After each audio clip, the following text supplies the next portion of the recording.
glassing. What's up, everybody? McFarland here. Gonna give you a public rundown for Lake Fork. April, I think today is the 4th. Saturday was 1st, 2nd, 3rd, 4th. Today should be the 4th. It's very interesting what's going on. Tomorrow we have a full moon. And I'm a very scientific fisherman. I really believe that there's some serious science behind fishing and hunting. And when I say science, I mean the scientific approach, meaning moon phases and solar lunar tables in the majors and the minors, and how the fish move, and especially during the spawn time.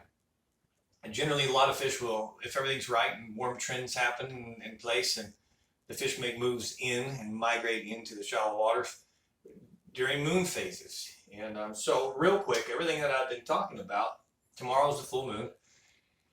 A month ago, the full moon, prior to the full moon, they absolutely made a big move, a big push, migrated in. The shallows were filled with hundreds of bed fish from end to end, spawning fish. And a lot of them didn't even spawn.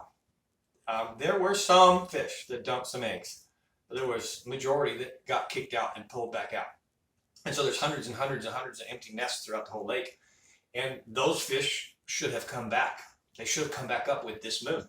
We have water temperatures coming back out, 64.7, 64.9.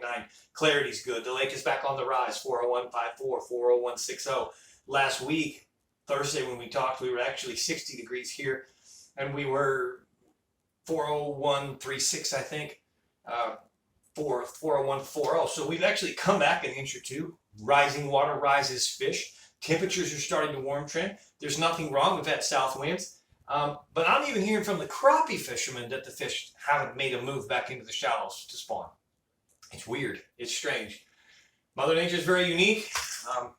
I didn't create Earth and all of its creatures. So sometimes what we think, or even our scientific approach, is incorrect. And that's what I'm saying. I'm an honest guy. So the last few days have been the toughest I've had since February, when it was freezing cold. As a matter of fact, I've only had a couple of fish a day for the last 3 or 4 days. I almost zeroed, and just the end of the day managed to grab a fish or two. Today was better. Today we did catch some bigger fish, caught almost a 7-pounder. But again, I had to zig and zag, and I had to pull offshore. I had to find shallow water next to deep water today to catch fish. What's weird about this whole thing is that there's a shad spawn. I've talked to a couple guys that have been on boiling shad spawn, where bass are boiling on the shad, and they still can't get those bass to bite. I've seen that before. This morning, my client got snagged up onshore, out of water. And we wanted to get the bait back. And so I put the boat about 4 feet, 3 feet or less at the front of the trolling motor, and let the back blow back in, big south wind. And it back was only at about 1.5 feet, so he was able to get in the water and go to the shore and go out of the water to get the bait that was landed on dry land. And the first thing he said once he put his feet in the water is, "Oh my God, there's shad everywhere. They're swimming through my legs." The banks running, the shad are running the banks. The shad are spawning running the banks in places. And there's birds on them, blue herons on them. There's white egrets on them. There's loons on them. And once again, this is my scientific approach. The food's there. The deer feeder is loaded, but the bass aren't there. The deer aren't coming. That's my analogy. You got a great deer feeder full of food, and the deer never show up. So why that's happening, I don't know. Maybe the fish know something we don't. There's supposed to be another big storm coming through the night tonight. And maybe that brings big changes. You know, maybe we're going to get 2 or 3 inches of rain or something, and the lake's going to rise even more, and the fish are holding off. But I can tell you there are some fish coming back. The shallows do still have, if you run enough of the shallow water, and just go fishing is what I recommend right now. The best thing you can do is just go fishing. We continue to have goofy winds, wind from the south that are high one day. For example, today, high winds, 15, 20 mile an hour with bigger gusts. And then tomorrow, 180 degrees flip. It'll blow from the north, 15 to 25 miles an hour. It changes things. Fish have to reset up. We've had a lot of no sun. We've had 15, 16 days where only 1 or 2 of them the sun has shined. And when the sun did shine, it's cotton ball cloud sun, cotton ball cloud sun. And those variables too They're all part of fishing. Again, I'm disappointed. I really expected that tomorrow's moon would make things a lot better this week, and we'd have a big round of fish come up and come in, and we still missed. It's Northeast Texas. They're shallow-borne lakes. They're not like Arizona, California lakes or West Coast lakes where they're deep water reservoirs that take time to warm, train, and change. And these fish can actually come up and change in 24 hours. So tomorrow could be a whole new day, and it always is. I expect a round of fish coming. Maybe they come with a new moon here in the next couple weeks. But we're primed. 67 degrees. I will tell you this. 67 degrees. When the main surface, subsurface, and the main body is 67 degrees, that's generally when I see the most activity and spawn happening anywhere I've been in the U.S., even in the world. I've been in Mexico, and I've been in a few other places chasing bass. And the spawn happens around 60, 64. But this is our subsurface. This is just the first 12, 18 inches. Okay? That 4, 5, 6 foot of water needs to be the 60, 64s. And so I found when my sonar is telling me 67, 68 is when the really deal's happening. So it's coming.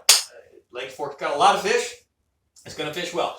I just recommend you go fishing. Fish through some of the bays. Fish the outside edges of the grass. Fish a chatterbait. Go chuck and wind a chatterbait till your arm falls off. Get a bite or two in an area and then go back around with a Cinco. Something like that. Fish slow, Texas rig, or weightless or wacky style. Find yourself some shad running. Find yourself a blue heron or two that's on a point somewhere. And throw a fluke or a bass assassin or a impact shad or a go fish shad in front of them, and you might end up doing some damage. Okay, that's kind of really all I got. I heard frogs on my pond this morning, so I also anticipate rising water this next storm tonight. When that water gets near 67 degrees, I expect them to start eating top water a lot better. There's going to be a top water bite, a popper bite, a frog bite, even a walking bait bite once the shad spawn really gets underway. Underspins, things like that. Right now, my best suggestion, and I'm sorry, last Thursday I didn't leave you with much, and nothing's changed since then till today. It's been a grind, a painful grind. I did, like I said, I did manage to make a little change today that did us right. At the end of the day, the last hour and a half, things were getting right for us. But you got to be a member to know that. I'm sorry. I can't. It's little information that I got. I can't share it with the public because I got members, a lot of members now that would be very disappointed. So I'm fixing to tell them guys exactly what I did do that managed to catch some nice fish this afternoon. That's it. That's my report for you. Stick around. Hang in there. The spawn has not passed. It's not post-spawn time yet at all. I think March teased us. March warmed up. And we had an early round of what I call they jumped the gunners. They all came in too early, and they did get kicked back out.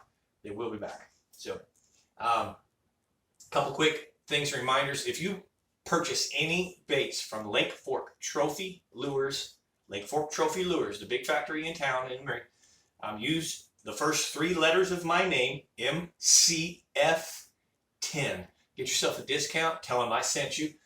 The hyper sticks are going to be really hot this year. There's a lot of good shallow junk and cover. And there's nothing better than a hyper stick.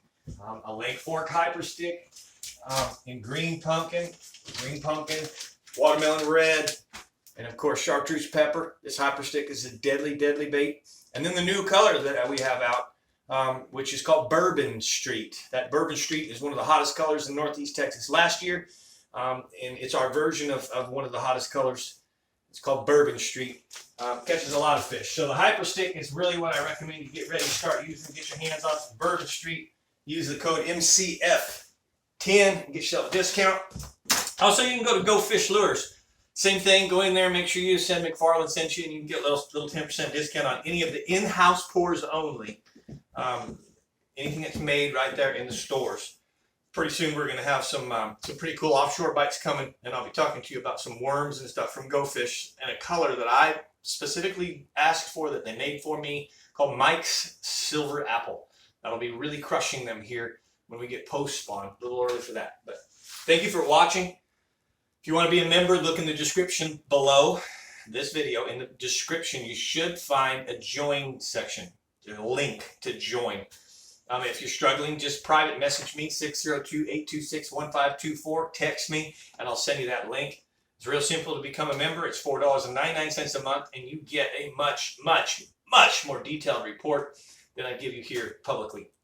And like I said, that is very effective. The members channel is very, very, very effective, and I got a lot of happy people. Over 260 that, 274 right now that are super, super happy. So that's where we're at.